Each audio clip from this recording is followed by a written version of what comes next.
Jagan pastor గారు ఈ కుటుంబాన్ని ఉద్దేశించి కొన్ని శుభాలు తెలియకాలని తెలియపరుస్తున్నాను. హల్లెలూయా హల్లెలూయా. సమయం ఇచ్చిన దైవ సేవకులకి అలాగనే అదే గారికి హృదయపూర్వకంగా తెలియజేసుకుంటున్నాను.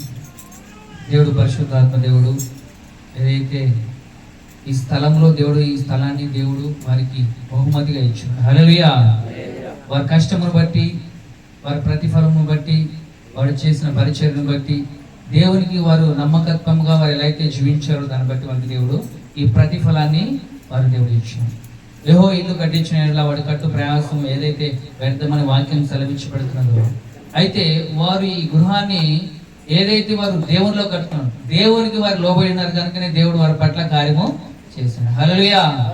మనం ఎంతైతే దేవునికి లోబడి ఉంటామో దేవుడు కూడా మన పక్కన, మీరు నా యందు నిలిచింటే నేను కూడా మీ యందు నిలిచి ఉంటాను. కనుక కుటుంబము దేవునికి నిలబడి ఉన్నారు కనుక ఈరోజు పరిశుద్ధాత్మ దేవుడు వారితో కూడా నిలిచి ఈ గృహాన్ని వారికి బహుమతిగా ఇచ్చిన వారి ప్రతిఫలాన్ని ఈరోజు మనము చూస్తున్నాం. కనుక పరిశుద్ధాత్మ దేవుడు వారి ప్రతిఫలాన్ని ఈరోజు మనం అందరము కూడా చూస్తున్నాం.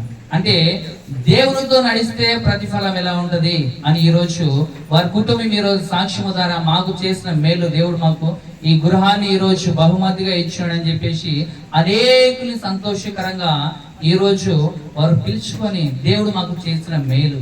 హల్లెలూయా. కాబట్టి ఈ మేలుని అనేకులతో పంచుకోవడానికి పరిశుద్ధాత్మ దేవుడు వారికి గొప్ప అవకాశం దేవుడు ఇచ్చాడు.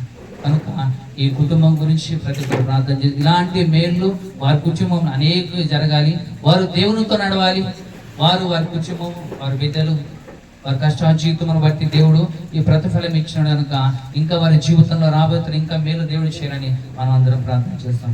దేవుడు ఇచ్చిన మాట దీవించుకుందాం.